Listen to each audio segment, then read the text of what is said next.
നടൻ സലീം കുമാർ അന്തരിച്ചു. കൊച്ചി അമൃത ആശുപത്രിയിൽ ചികിത്സയിലിരിക്കെയാണ് അന്ത്യം. അവശതകളെ തുടർന്ന് ഇന്ന് രാവിലെയാണ് ആശുപത്രിയിൽ പ്രവേശിപ്പിച്ചത്.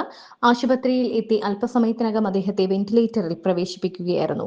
അസുഖബാധിതനായിരുന്നുവെങ്കിലും പൊതുപരിപാടികളിൽ സലീം കുമാർ പങ്കെടുത്തിരുന്നു. വി.ഡി. സതീശൻ മുഖ്യമന്ത്രിയായതിനു പിന്നാലെ പറവൂർ മണ്ഡലത്തിൽ നടത്തിയ സ്വീകരണ യോഗത്തിൽ പങ്കെടുത്ത് ആശംസകൾ അറിയിച്ചിരുന്നു. ഒരേ സമയം മലയാളിയെ ചിരിപ്പിക്കുകയും ചിന്തിപ്പിക്കുകയും ചെയ്തു സലീം കുമാർ. മിമിക്രിയുടെ ലോകത്തു നിന്നും വെള്ളിത്തിരയിലേക്ക് കടന്ന സലീം കുമാർ വാക്ചാതുരി കൊണ്ടും സവിശേഷമായ ശരീരഭാഷ കൊണ്ടും പ്രേക്ഷകരെ വിസ്മയിപ്പിച്ച നിരവധി കഥാപാത്രങ്ങൾക്കാണ് ജീവൻ പകർന്നത്. ഒരേ സമയം മലയാളിയെ പൊട്ടിച്ചിരിപ്പിക്കുകയും കരുത്തുറ്റ സ്വഭാവ നടൻ എന്ന നിലയിൽ പ്രേക്ഷകരെ വിസ്മയിപ്പിക്കുകയും ചെയ്ത സമാനതകളില്ലാത്ത അഭിനയ പ്രതിഭയായിരുന്നു സലീം കുമാർ. സലീം അഹമ്മദിന്റെ ആദാമിന്റെ മകൻ അബുവിലെ വൃദ്ധനായ അത്തർ വിൽപ്പനക്കാരന്റെ വേഷം 2010 മികച്ച നടനുള്ള ദേശീയ പുരസ്കാരവും സംസ്ഥാന പുരസ്കാരവും സ്വന്തമാക്കി.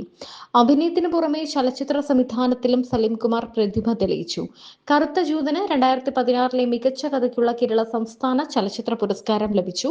കമ്പാർട്ട്മെന്റ്, ദൈവമേ കൈതൊഴാം, കേക്കുമാറാകണം എന്നീ ചിത്രങ്ങളും സലീം കുമാർ സംവിധാനം ചെയ്തു.